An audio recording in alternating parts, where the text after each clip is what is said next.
So this is Fit as a Fiddle, and we're all about health and wellness. And so the first thing that I want to do to just kind of show everyone what we're all about is I'm going to share my screen. I don't have it pulled up, so bear with me as I pull it up, but I'm going to pull up our meetup group if I can do that here. So bear with me just a moment while I find our meetup group.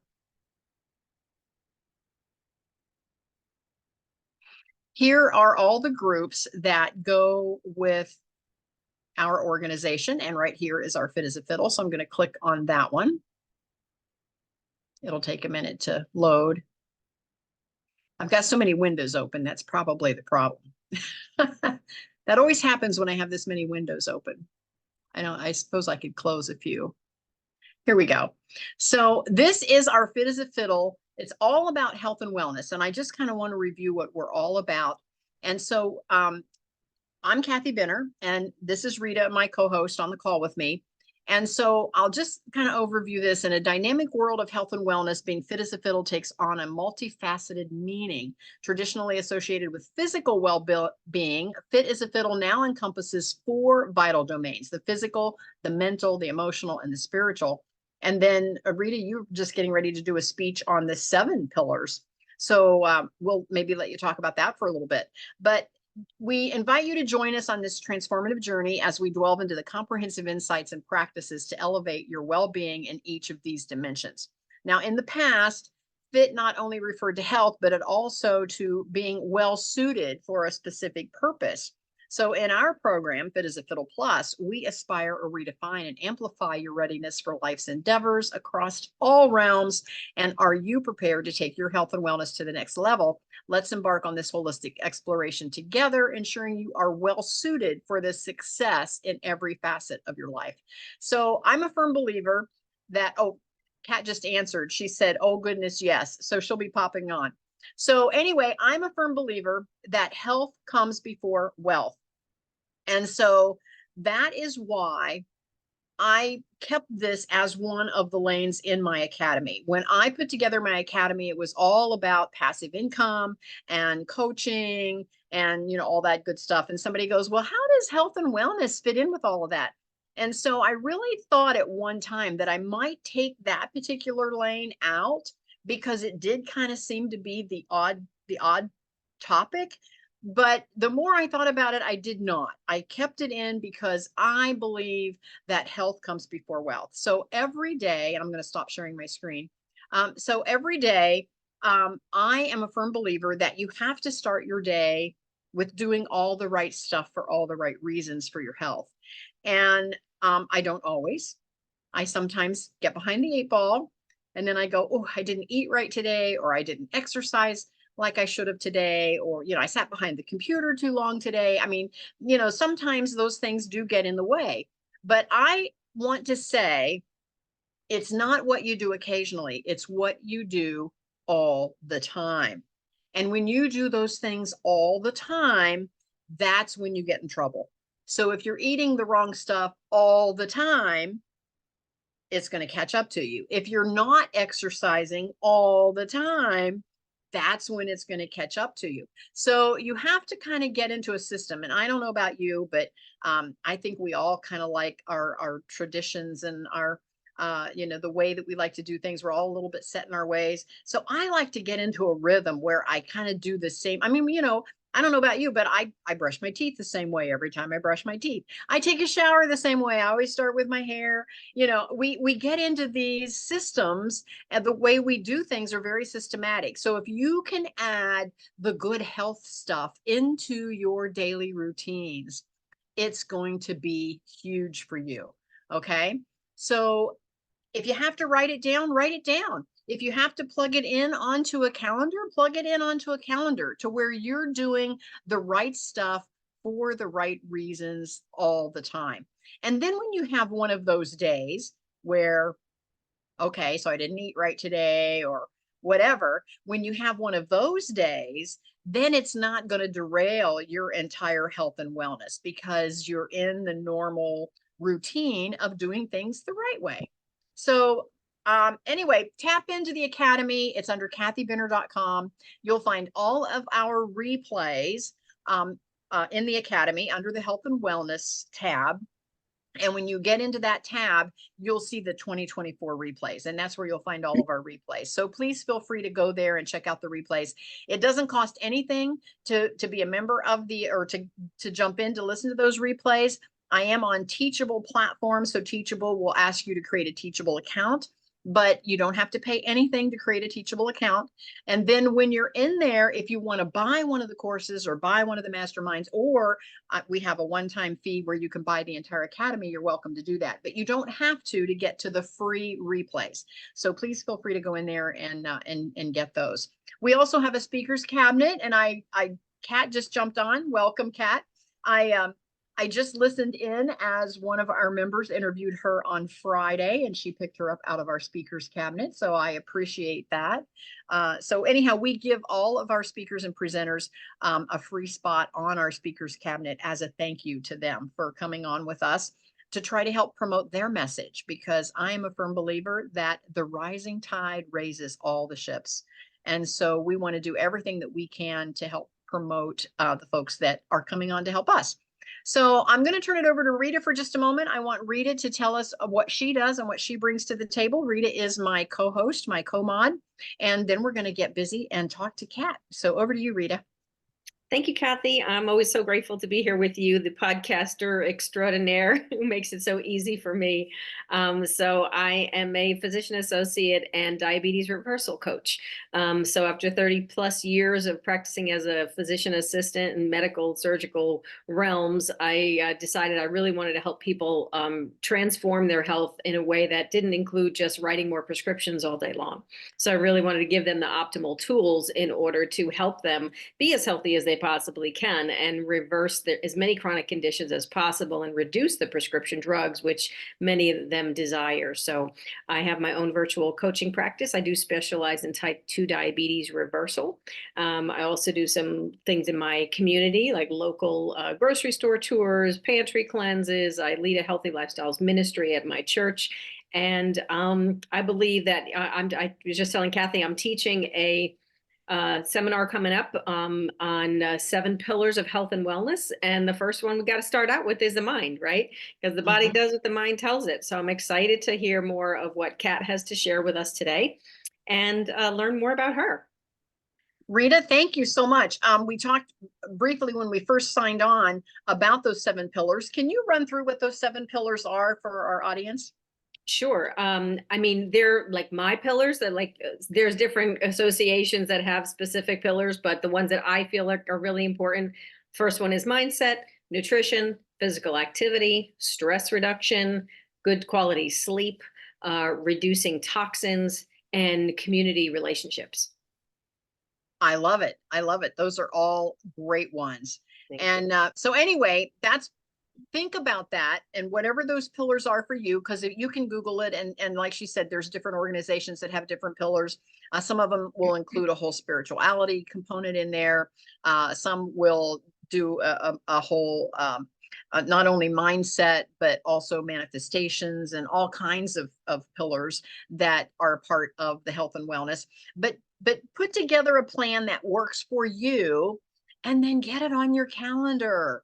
Get it on your calendar and start practicing. And that's what it is. It's practicing. You have to practice every day. And if you just do a little bit better today than you did yesterday, that is a success. You don't have to turn your life around overnight. And again, I think that's what happens. I think so many of us think, I don't know about you, but when I go on a diet, if I haven't lost 50 pounds by Saturday, I'm disappointed. Well, we all know that's not going to work that way. And so it's, but we think, well, that's not working. So throw that out. And so what happens is then we just don't do it. And we just keep saying, well, someday I'm going to do that. Someday I'm going to take better care of myself. And so you just have to start, get it on your calendar, do a little bit better today than you did yesterday. And that is a success. So with that, we're going to talk to Kat. Now, again, like I said, I've interviewed Kat once before. Amazing conversation. I love it. And Kat, don't feel bad. Rita and I have been on a marathon Zoom call today. So we were like, whoa, back again. So it's been a long, I'm sorry. The time came up fast. Today just Yes, kind yes, of flew yes. by. Yeah. Yeah, 4 o'clock came fast today because because we've all been on other calls today. So anyway, Kat deeply understands depression, anxiety, and how incredibly difficult it is to climb out of that dark mindset. After 26 years of suffering from her own deeply negative thoughts, she embarked on a mindset journey to learn how to create a life of inner happiness and peace, regardless of the circumstances happening around her. Now, she's written a book, and her whole book is called A New Way to Think About Thinking. I love it. There's the book. So write it down for everybody that's listening. Make sure you get a copy of the book. It's a culmination of that journey. And inside those pages, you'll find relatable stories and straightforward, actionable steps that will transform your life. So I love it. I've got the book.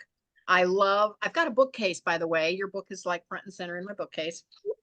So tell us a little bit about your personal journey and what actually led you to write a book about it.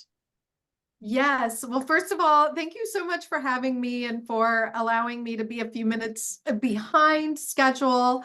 And I love today, Rita, I love what you are doing. In 2019, so 4.5 years ago, I started my own health journey after being like fully toxic. And I had to go on an elimination diet and eventually became like a plant-based eater. And to your point, Kathy, it was not a straight line and I didn't do it perfectly. But every time I made a meal, I did a little bit better. And now here I am, 2.5 years into full vegan, and I can't believe how it changed my life, but it wasn't an overnight thing. And I still tweak and learn. So anyway, I love what you're doing, Rita. I love, like, I'm 54 and I'm on no meds, and I want to keep it that way for as long as I can. And I think that it is possible to live a healthy life. And I 100% agree that stress reduction, mindset, removal of toxic relationships, like that all starts with a mindset. And it's funny because that's where I started at 36 years old. When I woke up one day and I just thought, I can't live this way anymore. Relationships in my life were negative. I was negative. I had been negative since I was very young. And so, that was kind of the beginning of my journey after suffering for so long. My sister and I called it, and I know other people who come from alcoholic households have heard this. That's kind of the when is the other shoe going to drop syndrome, where you just grow up with such trauma and turmoil that you never know when you become an adult when the thing's going to happen that's going to like slam you back to the ground, and it just becomes ingrained.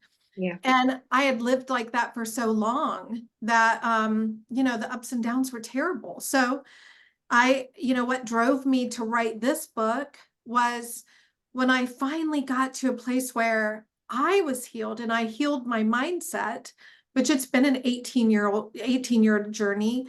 It just really felt to me like I needed to share that knowledge with other people, that it's not enough for me anyway, to live knowing that if I change my mindset, I can change how I eat, I can change my exercise, I can change my relationships. And, I always say it's not easy, but you got to choose your hard. You either choose the hard that you're in control of, or you choose the hard that just takes over your life, Well, it's not easy, but it's certainly worth it.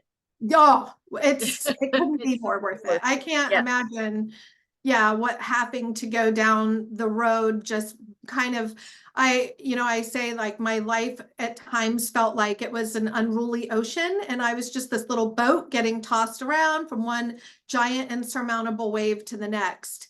And when you learn how to control your mindset, then you can learn how to control those inevitable waves that we will have.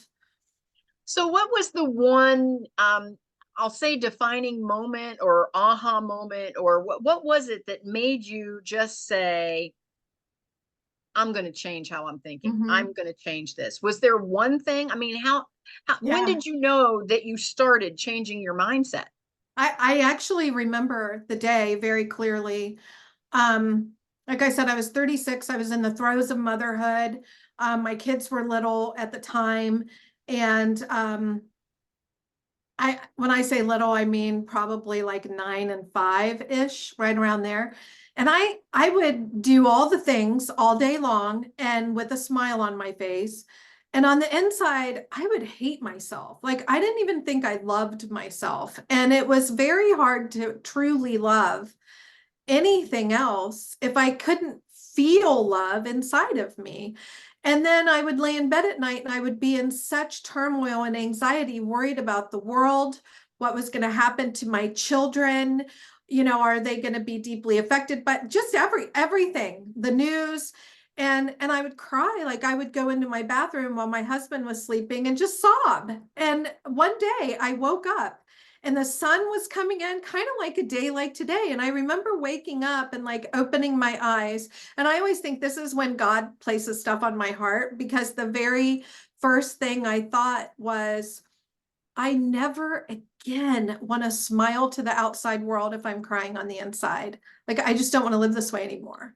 And that I remember waking up and just being, it was almost like I surrendered. Like, okay, I can't do this on my own. I don't know how to get better. I had tried, medication, I tried therapy, I tried lots of things, but I couldn't escape what was in my head.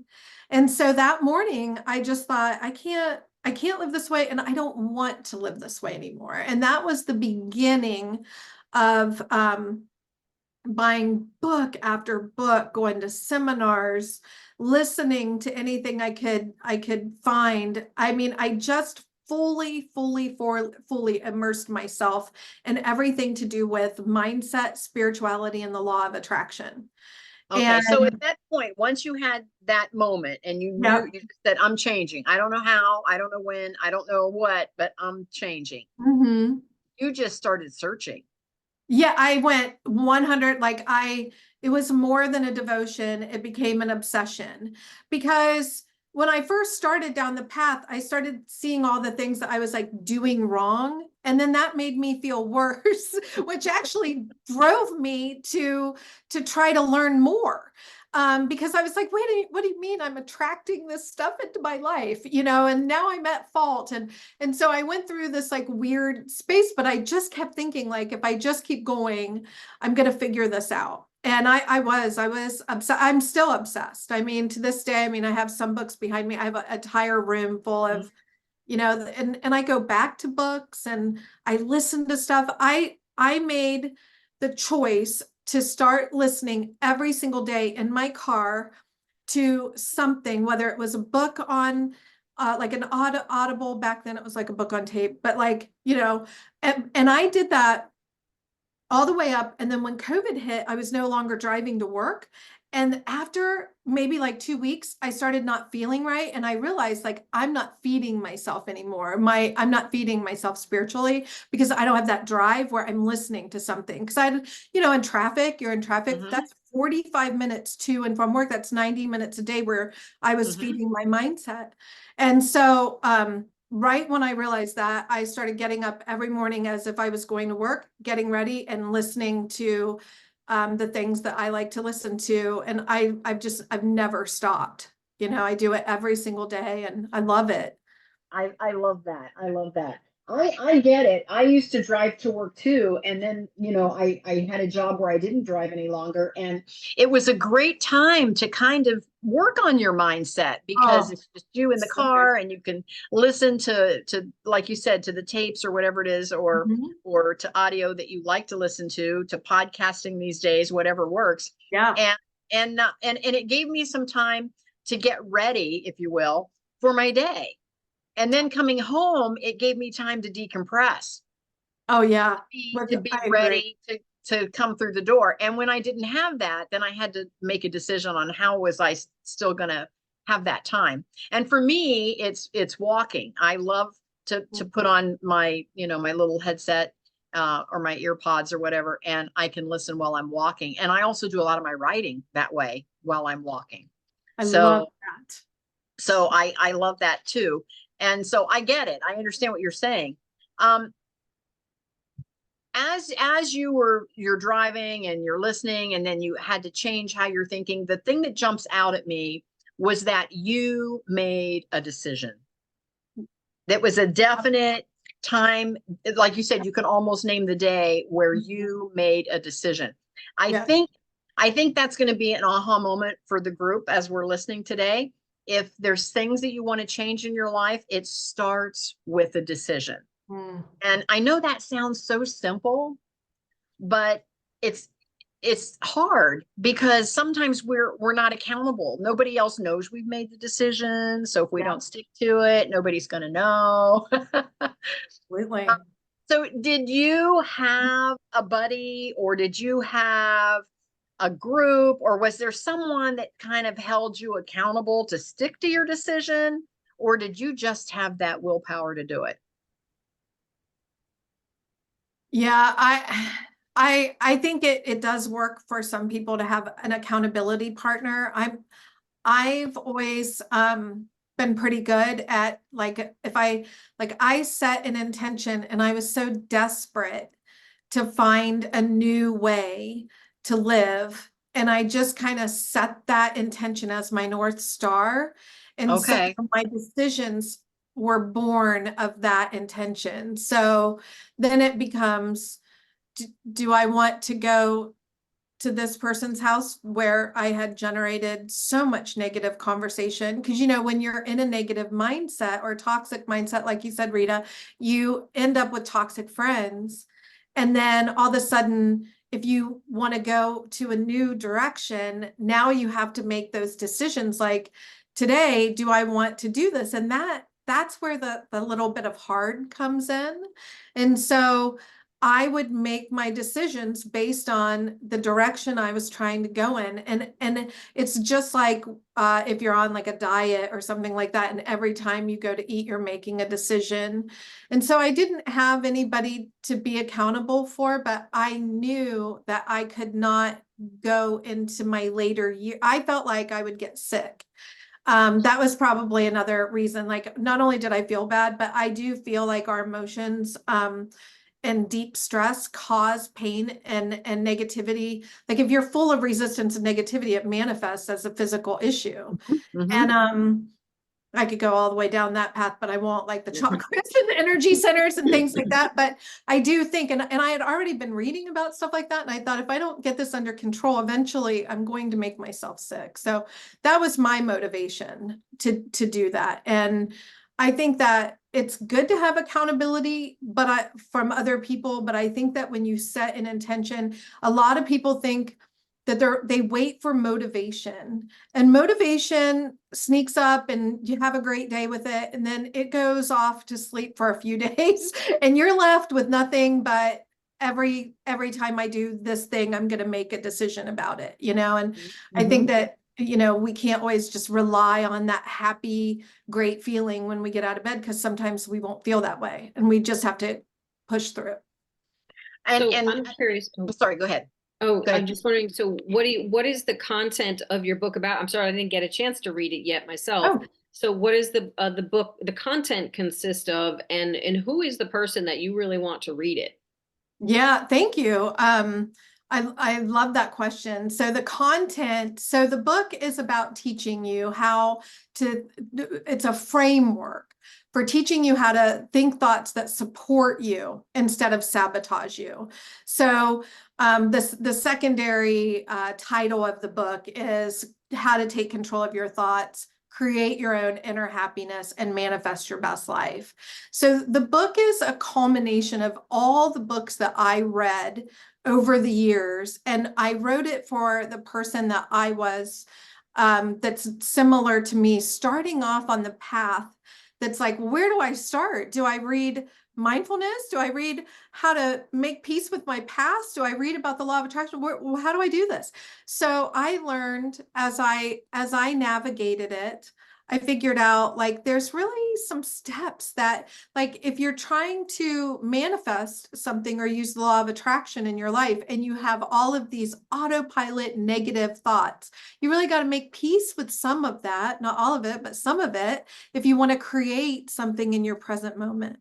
So I wrote that book for all the people who are at the door, who are ready to kind of walk through the threshold and say, I really need some help and I don't know where to start and I don't have a lot of time and I can't read books every day and listen to stuff. So give me something that I can take right now that's simple, that I can follow, and that shows me how to do it and not just tells me what to do.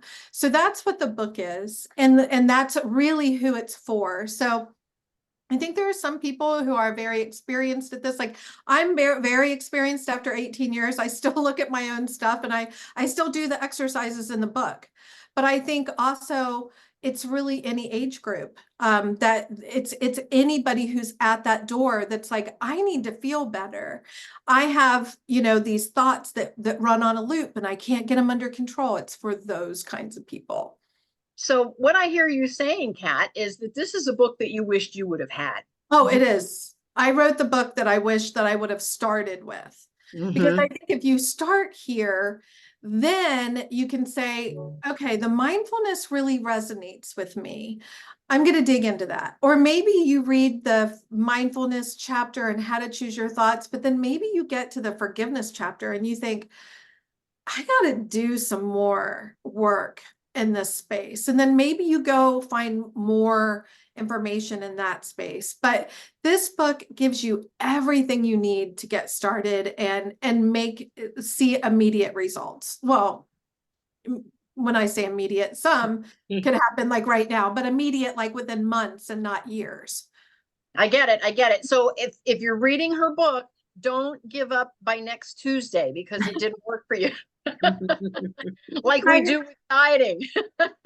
It's funny that you said that because I do book clubs, and like right now I'm finishing one. Actually, tomorrow night is the last night with a group of school teachers in New Jersey, and we did 6 weeks.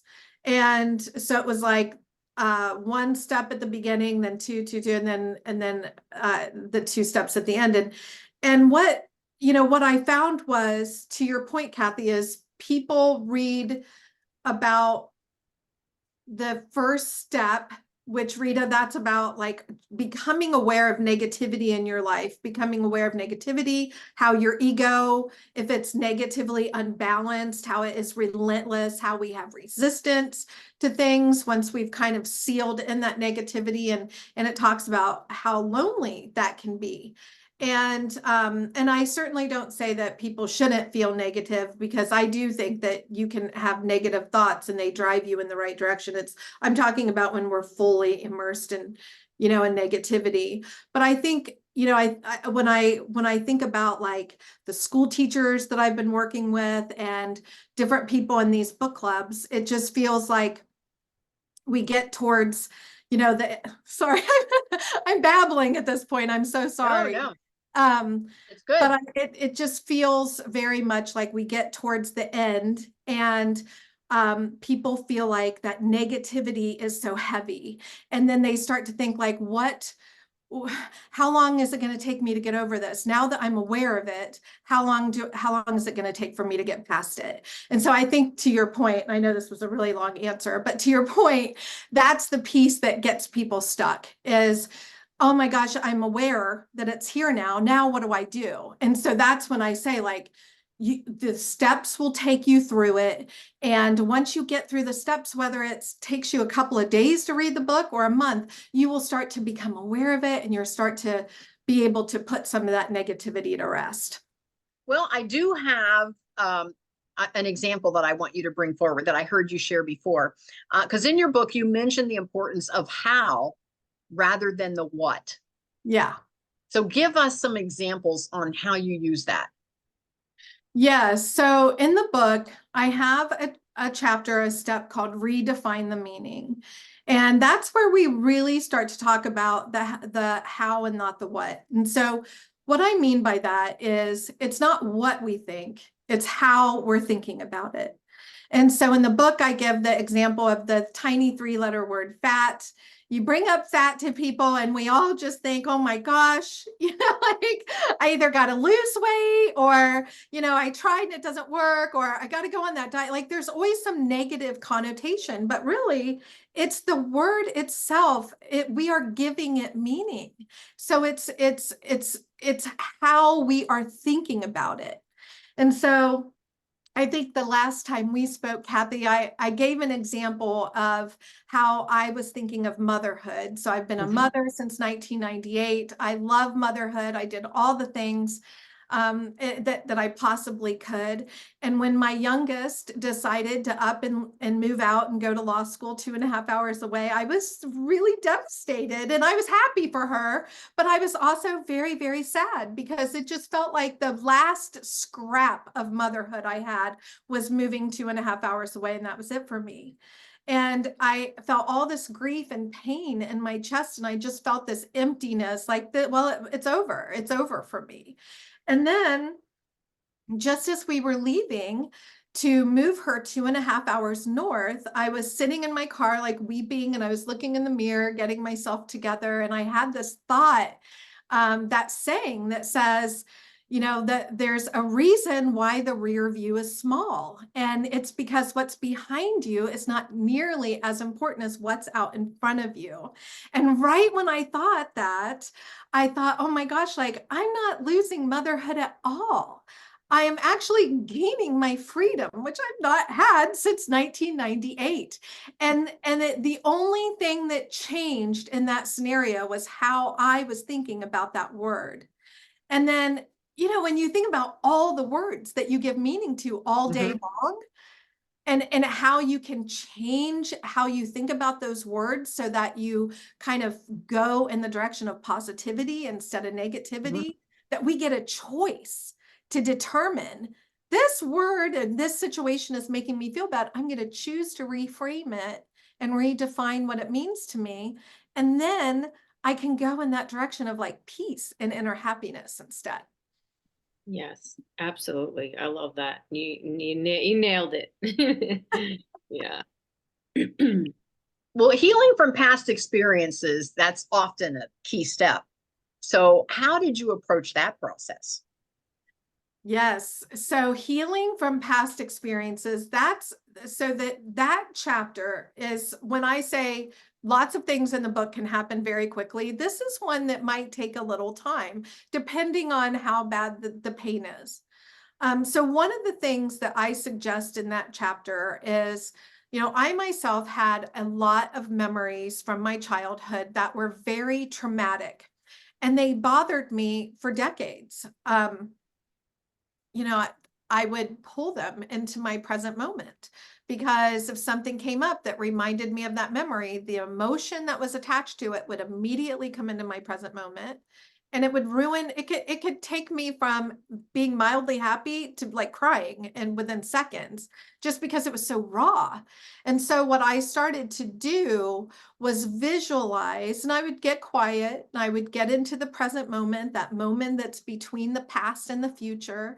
And I would get quiet and I would imagine myself going back in time and seeing childhood me and seeing my reaction. I would allow myself to feel it, but then I would comfort her.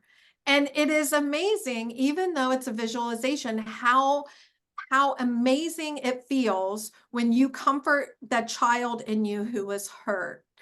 And I look at it as now I'm a strong, independent woman who takes care of herself. And like if somebody got in my child's way, like they might as well forget it because Mama Bear is here. And so I took that same mentality back to me as a child, and I took care of her. And then I would reframe that situation, and I would take control as the adult as well to deal with the other adults in that picture. There were some memories that took me quite a while to work through. There were other memories that immediately I was able to remove the emotion. So you're not getting rid of the memory. You're detaching all of that toxic negative emotion that's attached to the memory. And when you do that, then when you're in your present moment, you're not pulling all of that negativity forward with you, which allows you to have more peace and be able to create your thoughts from a calmer point of view. Yeah. So that's really, inner child work, right? Yes. And it's very powerful. I know I did a lot of it as well in my own healing journey, but I know for a lot of people that could be really hard to do by themselves because they don't want to go there. They don't Mhm. want to connect with that child and, the pain that they've been through. And Mhm. so if you're not able to do that on your own, like Kat was, I highly encourage you to work with a good therapist that can help you step by step get through the process, because a lot of emotions can come up, and there's a lot of, I know for me there was a lot of very deep sobbing and emotional release work that had to take place for me to get rid of mine. So Yeah. it's not always easy. Yeah. Well, I work with a group of writers, of course. That's how I first interviewed Kat, was on our authors group. And a lot of the folks there are writing their memoirs. And sometimes that is a great way to Mm. go through that healing process, because you do have to kind of revisit all of those emotions when you're writing your story. Yeah. And oftentimes, and I hear this so many times, at the other end, when they finish their memoirs, they say, "This was such a healing process for me." And I Yes. hear that so often. Yeah. Mhm. It's It's cathartic. just, in other words, it's a way to get that out so that you're not carrying all of that around. Exactly. Wow, Like powerful stuff. If like she anyone has kept. any questions, yeah, jump in. If you have some questions, all of you, I think you're set up where you can, yep, you can talk. So if you want to just unmute and ask Kat a question, feel free to do so. Now, your book emphasizes the power of positive thinking and gratitude. Now, how do these practices contribute to creating a happier and more fulfilling life? Yes. So I have a step all about gratitude and love. And it really is about having gratitude and love. Or what I say to people is, if you can't generate love, generate appreciation, which is kind of like love and gratitude all mixed together. And it's that warm, wonderful feeling that you feel when you look at your something and you're like, I really appreciate this. And what I say in the book, and with that, with the step in the book is, when you sprinkle everything with love and gratitude, or you sprinkle everything with appreciation, it grows and it multiplies. And when I say everything, I do mean the things that happen that are great and the things that happen that are not great. And one of the examples I give in the book is, like, I had a job that years ago that I didn't like. I didn't think I got paid enough. And the people there weren't very nice, honestly. But I needed that level of experience for my career. And so I had to do it. And so my point to that is, every single day I could say, gosh, this is awful. These people are rude, all the things. Or I could walk in and say, this is for me. It's not, they're not doing anything to me. This experience is for me. I'm going to choose to sprinkle love and gratitude on what I'm doing, because I have a direction that I know I'm going in. And the more I did that, the more good I ended up bringing into my life. And I have had that as a steady practice for the last 18 or so years. And I am amazed at how it's like money in the bank. It's kind of like compound interest. So the more love and gratitude you build up, when you have a bad day, you kind of, instead of having that turn into days and days and days of a bad day, maybe you have a bad hour or a bad couple of hours, because you've built up momentum and you're bringing things into your life that continue to bring you love and things to be grateful for. Yeah. And your pain is So in what your purpose is in your pain, right? So you have to go through some sort of a painful experience in your life to be able to fulfill the purpose that you have, to be able to help others, right? Yeah, love that. so Absolutely. So what true. kind of practical tips can you give our listeners on how they can actually change their thinking? Absolutely. So let's start with a few things. So I really think that if you're going to change your mindset, learning how to become present is very important. Like I said, we create from the present moment always, but if we have these chronic autopilot thoughts from our past creeping around, it's much harder to create a positive mindset. So just getting into that present moment, and I walk through, in each step, I walk through exactly how to do this. I even have questions that guide the reader so they can get there. But I think starting with that and then redefining any of the things that are just really coming into that present moment. Like, I think it's very important that we redefine meanings that bring us down. And then you start applying that love and gratitude. And then what I really think makes a difference is, like we talked about at the beginning of this call, is setting the intention to have the mindset that you want to have. I call it in the book, having a North Star. Like, my North Star is inner happiness. And I have had to leave relationships, including the one that I was in for 25 years, so that I could go in a direction of waking up every day and being happy. And so I do think you have to set intentions, and then you have to make a plan and put that into action. So it's really, to me, there's not a secret formula other than learning how to be present, learning how to speak to yourself, and also using affirmations. Telling yourself, I mean, nobody's going to tell you how great you are the way you need to be told and the way you could tell yourself. Wow. Powerful stuff, Good Kat. stuff. Rita, did you have a comment? No, I was just going to say, I wanted to just pull something up real quick. You mentioned your relationship with God earlier, and then this speaking engagement that I have is actually going to be at a church. So it's a Christian women's conference. So those principles that I'm incorporating, I have like biblical references that go along with it. So for most of my life, I mean, I grew up in a Catholic church, and I didn't have a lot of great spiritual teaching that was really helpful for me. So like you, Kat, I probably, started in my probably late 20s, early 30s, reading every self-help book I possibly could, and spirituality and all these spiritual principles. But it wasn't until I was 45 years old where I was actually introduced to the Bible, and started attending a Bible-based church. And all these principles are actually in the Bible, and some of the scriptures that really support having a healthy mindset. I just want to share a couple of them with you guys real quick, for those who are believers and want this, because they really help me. So I'm hoping they'll help you as well. And Proverbs 23:7 says, "For as a man thinketh in his heart, so is he." So what you think is what you're going to manifest, right? That's the law of attraction. It's in the Bible. It's in the book of Proverbs, right? I never knew that. And Philippians 4:13 says, "I can do all things through Christ who strengthens me." So, if you believe and you want that for yourself, and you keep focusing on that positivity every day, that's what God wants for you as well. And the big one too, you mentioned about renewing. You got to renew your mind daily.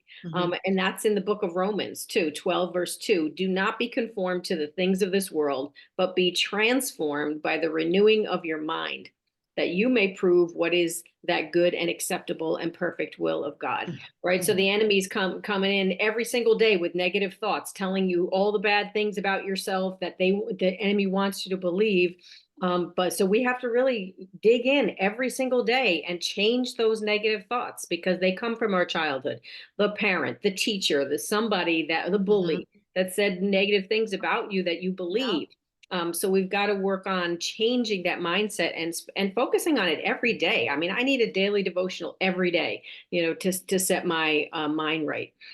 So I just wanted to share a few of those, because for those people who were not familiar, that it's there. Right in the word from millions of years ago. Rita, thank you so much for that. Yes. You're welcome. I think that's great, Rita. I love all of those Bible verses. I'm with you. I started studying the Bible. Oh gosh, it's been a long time. Well, it was probably right. It was actually before I had my transformation at 36, but the book I started with was the book of John. And I think that's the book that has like 80 or 90 times that says believe. Like truly, if you surrender yourself over, like God's going to provide for you. And the last podcast I was on, Kathy, you were on there, we talked about one of my favorites is the parable where the man is laying by the pool. And this goes back to setting your intentions, right? He's laying by the pool and he wants to walk, but he's really not doing it. And Jesus says, do you want to walk? And the guy's like, yeah. And he's like, well, pick up your mat. And he's like, just pick it up. And Jesus is like, yeah, just pick it up and go. And I think that that's where we humans get stuck, because God says, go forward and trust. And we say, well, now what about this thing? And what about that thing? And what about this thing? And instead it's like, set your intention and then make a plan and put it into action, and be in trust that the net will appear, because it always does. Yeah. And in John, it says, beloved, I wish above all things that thou may prosper and be in good health, even as thy soul prospers. So it's a biblical principle. This is what God wants for you. So if you are not happy, if you are living in that negativity, that is not of God. That is not the plan he has for you. That's the enemy trying to take over. So we got to turn it all around. We got to remind ourselves, put those affirmations, positive affirmations on your mirror, your sticky mirror, whether it's about your health, your finances, whatever it is that direction that's of positivity that you want to move towards. Renew your mind daily. We got to repeat things over and over to ourselves for it to really start to take root, right? So we got not just once. You can't just say that affirmation one time. It has to be a repeated thing. Or just like that vision board, you make that vision board of your goals and your dreams, put it on the boards, on the wall somewhere where you can see it every day, whatever that goal is that you're looking towards. Because as you think about it, that's what you're going to manifest. Oh, yes, I love that. Yep, I do too. Thanks, Kat. Thank you, Rita. That brings us to my next point. Manifestation is a central theme in your book. Can you explain how individuals can harness that power of their thoughts to manifest their desired outcomes? Absolutely. So I think a lot of what Rita just said, though, is fantastic. And what I believe for manifestation is, a lot of people think the law of attraction is just this, genie in a bottle or magic wand, and they're like, oh, I can't get that $1 million. I said I wanted it and I didn't attract it. And I always say, well, it's really, we each have a set point. And we each have a set point, which is what we think, feel, and believe. And that's our perception of the world. And our perception just shows up like a mirror, like a universal mirror into our lives. And so if we want something different, then we have to change our thoughts, beliefs, and emotions around whatever it is we're trying to manifest. And where I kept getting stuck in the law of attraction when I first started reading about it all those years ago is I couldn't get past the negative autopilot voices from my past. Like, they would just come forward.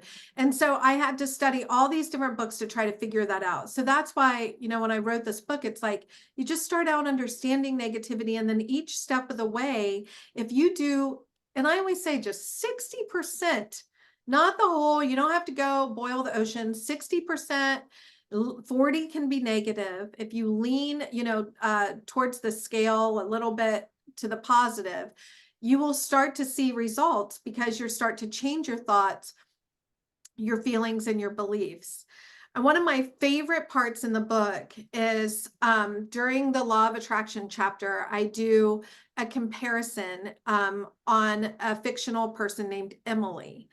And I don't know if you read that part, Kathy, but I love this part. I was so inspired to write it. And the first Emily is just like, I've had the worst day. My kids have been sick. I'm a single mom. I don't have any money. Like, basically, that's kind of how she sets it up. And then every step of the way, she runs into an obstacle, and how she thinks about it brings her an amazing result that like really boisters her day. The day doesn't change for negative Emily, but her attitude changes, and then everything unravels for her. And that is exactly, how I think about the law of attraction. Like, if you are putting love and gratitude into your life, and you are believing, and like we've talked about, saying those things into existence with your affirmations, And then you're changing your emotions by handling your past. So when you're in the present moment, you're adding love and gratitude. You just naturally start to bring things into your life. And then when you combine that with intention and then acting as if, you will absolutely attract those things into your life. And I have a whole chapter of everything I've manifested, from the money to pay off my house after having to get a 30-year mortgage at 47, not knowing how I was going to make that happen, to starting, at $15 an hour in a 20-hour job, becoming a VP over everything, at the end of 12 years. Like I can't even tell you how much I've manifested just by doing those little things, like once I got it. So it's very powerful, to say the least. Believing it's already it's already in your future, right? Totally. You already have it. It's on the way, Yeah. Yeah. And why not? Why? I mean, and I think to your point earlier, Rita, like God wants us, like he's like, the Bible says you can have, it's here for you. I love you. It's here for you. And we're the ones that are like, I'm not worthy, and, and so when you change that mindset to, yeah, of course I'm worthy of this and I can have this and I believe it. I always tell myself it's out there and it just hasn't come into manifest form yet. Right. Like it's out there in energy, it knows, and it's just waiting on the right opportunity. Right. Well, I have a perfect example of exactly what we're talking about. When I finally decided to retire from the salon industry, and I won't go into the whole story on how I decided, but I made a decision that I was going to do an online academy, because one of the things I wanted to be able to work from anywhere in the world. Being in the salon industry for 25 years, I had to be at a certain spot at a certain time, every hour on the hour, 12 hours a day, 6 days a week for 25 years. And so I just rebelled against all of that when I retired. And I said, whatever I do next, it is not going to have a brick and mortar location. It's not going to be, where I have to be doing these appointments every hour on the hour. So I wanted something that I could run and work from anywhere in the world. So I made the decision to do the academy. Well, I wanted to have, and I felt really drawn to this, to have an international academy. And so for those of you that are on this call, some of you were with me from the very beginning and you'll get this. I had like my 3 best girlfriends that lived like on my block. That was the academy. But I looked forward and I named it the Kathy Benner International Academy. I named it the International Academy, and we were very international from like one end of the block to the other. That was the whole academy. But now I look back, I have 695 students, and I have a huge, huge student base from out of the country and all over the world. I have students in Thailand. I have students in the UK. I have students in Africa. I have students in Germany. I have students in Canada. Wow. I had a gal the other day that signed up, and I said, well, where are you coming to us from? And she told me, and I didn't even know what she was talking about. I said, well, where is that?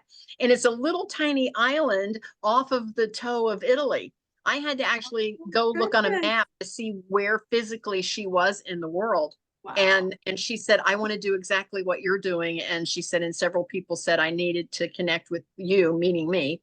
And she said, because she said, my island is so small that she said, I wanted to have a bigger audience. And she said, and since you're doing it, I wanted to tap in and see how you're doing it. So cool. So that is how that works. And I think, again, you just have to set your intention. Yeah.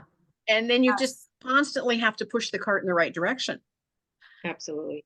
Yeah. And I think it's those subconscious dreams, they start when you're young, like those dreams, like you said, you dreamt of this academy, but probably at that point never imagined how it would come to pass or when it would come to pass. But I just want to encourage people that if you have a dream in your heart and it's something that you think about all the time, over and over, year after year, that's what you're supposed to be doing. Because otherwise it wouldn't be there. It wouldn't keep popping up. That's part of your purpose and part of the direction that God has for you. Because when everybody comes on this earth, the plan is already set. God already knows what his purpose is for you. So you just have to listen and not be afraid, to move forward and find like mentors like Kathy or Kat, me. It's so you can move in the right direction, and God will make people come into your path, when it's the right time. Sometimes Well, we want it now, but he may not have that plan from now. I get that. And I tell my students, and so many of you on this call will know this. I always say, just follow your purpose and stay in your plan, because your tribe will find you. Right. Yeah. They're already out there and they'll find you. Once you start putting yourself out there, your tribe will find you. And so you just have to move forward and let your tribe find you. And sometimes it's not the tribe you were expecting. I will say that. But it's the tribe that is the right one, even though that wasn't maybe the first one you were expecting. Yeah. And that's biblical. That's biblical too, Kathy. There's the scripture that talks about how God will make place for you at the table of your enemies. So it may not be coming from who you expect it to come from. Yeah. Some of my biggest supporters are totally unexpected for me. But it's perfect. They're at the perfect place at the perfect time. And I love that.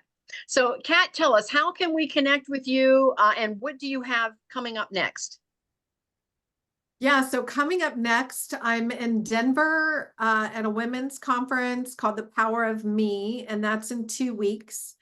And I'm giving a talk called Courageous Transformation about how you can use some of the principles that we talked about today. I created a framework called Spiral Up, using, again, some of the same things we've talked about today. And I'm going to walk people through how to lean into change instead of resist it, inevitable change that comes into our lives, how we can use it to grow and to create an even better life for ourselves. So I'm doing that. And then, gosh, I have a website that has, I can't even think, I'm at the Columbus, Ohio Authors Fair downtown this summer on July 13th. I can't even remember what else is, but I have a website, directedthoughts.com, and there's a work with me tab, and it has the different things that I'm doing. And then I also have a fairly decent sized Instagram following. So directed_thoughts on Instagram. I interact a lot on there, and I have a blog on my website. So yeah, all the different ways. I love it.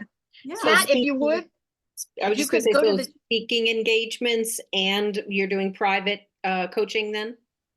I am doing some private coaching. I was doing quite a bit, but I'm actually going in the direction of creating courses. So like the course I was just talking about, Courageous Transformation, I'm building out that course.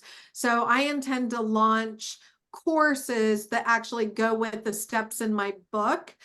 So I can touch more people rather than one-on-one coaching. I do some still one-on-one coaching, but not as much, just because I really want to get in front of a larger audience. I love that. Yes. If you would, Kat, go to the chat and make sure it says to everyone, and put your website there so we can connect with you. Sure. And then I also, for those that want to connect with me, it's just under kathybinner.com, and I'm going to put that in the chat.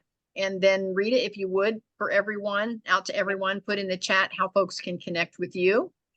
And do we have any questions from anyone that's listening in today?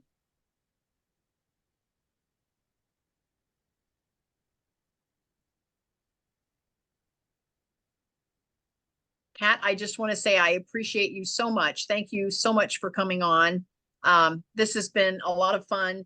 This is the third time the second time to interview you, but the third time I've heard about this book, and I love everything about it.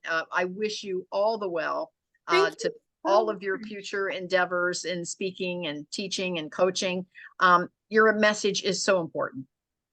Well, I just can't thank you enough, Kathy. I mean, talk about, the law of attraction. I had set up a goal to be on 20 podcasts this year.